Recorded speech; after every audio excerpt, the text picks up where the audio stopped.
Perfiles delgados. Debido a las generalmente altas relaciones ancho-espesor de los perfiles delgados, el pandeo local se presenta antes de que se produzca la fluencia en la sección transversal del elemento, pandeo elástico. Sin embargo, la presencia de atiesadores en la sección puede permitir aprovechar la resistencia post-pandeo y usar, en consecuencia, secciones más livianas y más económicas. La determinación de la resistencia post-pandeo es una tarea difícil, donde influyen muchos factores generalmente desconocidos, como el grado de imperfección inicial de la placa.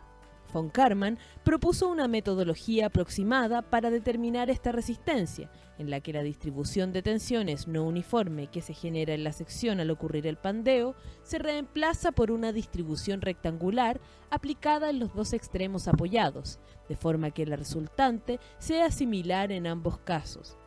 La falla de la placa ocurre cuando la tensión de pandeo crítico de la sección efectiva es igual a la tensión de fluencia. Se define así el ancho efectivo de la sección BEF. Winter propuso y verificó experimentalmente las expresiones aquí mostradas para considerar el efecto de las imperfecciones de la placa, las que consisten en una modificación de la fórmula de Von Karman. Para placas esbeltas, la segunda ecuación se ajusta mejor a los resultados experimentales, mientras que para placas menos esbeltas, la primera es más apropiada. Considerando estos resultados, la especificación AISI escogió la primera de estas fórmulas. Si existe un gradiente de tensiones en la placa, el ancho efectivo debe ser modificado en forma consistente y distribuido de forma que el lado menos comprimido tenga una mayor porción del ancho efectivo total.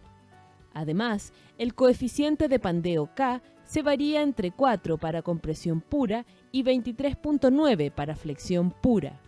Ambos efectos deben ser considerados en el cálculo de la resistencia de la placa.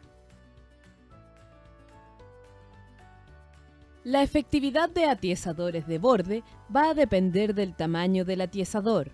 Atiesadores muy cortos tienen poca influencia en el comportamiento de la placa que atiesan. Atiesadores muy largos, por otra parte, pueden distorsionar la distribución de tensiones en la sección, perdiendo efectividad de ese modo. Este efecto debe ser considerado cuando se diseñen elementos de pared delgada. Los perfiles delgados, en particular aquellos de sección abierta, poseen una rigidez torsional baja, por lo que son más susceptibles a inestabilidad torsional. Por lo tanto, no basta con considerar solo los modos de pandeo por flexión, ya que en general el elemento fallará por inestabilidad lateral y torsional combinada. El problema general de inestabilidad bajo carga axial se puede reducir a encontrar las constantes A1, A2 y A3, de modo que se satisfagan las tres ecuaciones superiores. PEX y PEI son las cargas de pandeo elástico por flexión o de Euler, asociadas a los dos ejes de la sección, y PT está asociada al modo de pandeo torsional de la sección. Para encontrar la solución no trivial, es decir, A1 es igual a 0, A2 es igual a 0 y A3 es igual a 0, es necesario que el determinante del sistema de ecuaciones sea distinto de 0. El resultado es una ecuación cúbica en PE, la carga de pandeo elástico, la que tiene tres raíces. Si la sección tiene un eje de simetría, una de las cargas de pandeo elástico corresponde a la carga de pandeo por flexión en torno al eje perpendicular al eje de simetría.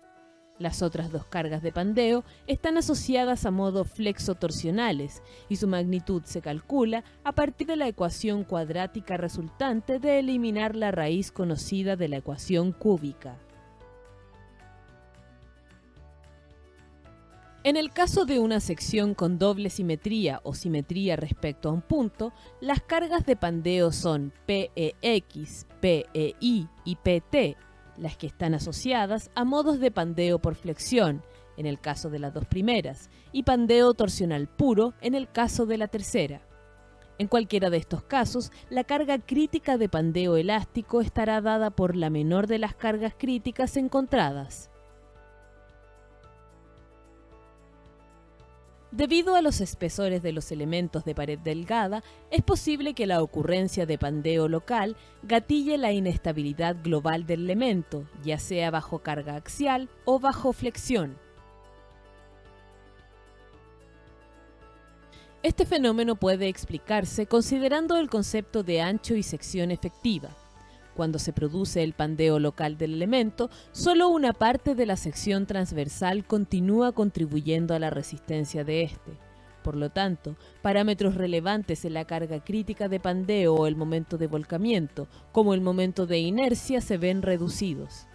Esta reducción puede ser tan significativa como para que la carga crítica o el momento de volcamiento de la sección efectiva sean menores que los esfuerzos en el elemento, causando la falla por inestabilidad. Otro factor importante a considerar en el diseño de elementos de pared delgada es el efecto del proceso de formado en frío en las tensiones de fluencia en distintas partes de la sección. La figura muestra las tensiones de fluencia resultantes del proceso de formado en frío en una sección canal atiesada. Como se puede ver, las regiones donde se produce el pliegue han sido deformadas en el rango de endurecimiento por deformación y presentan tensiones de fluencia resultantes mucho mayores que el resto de la sección.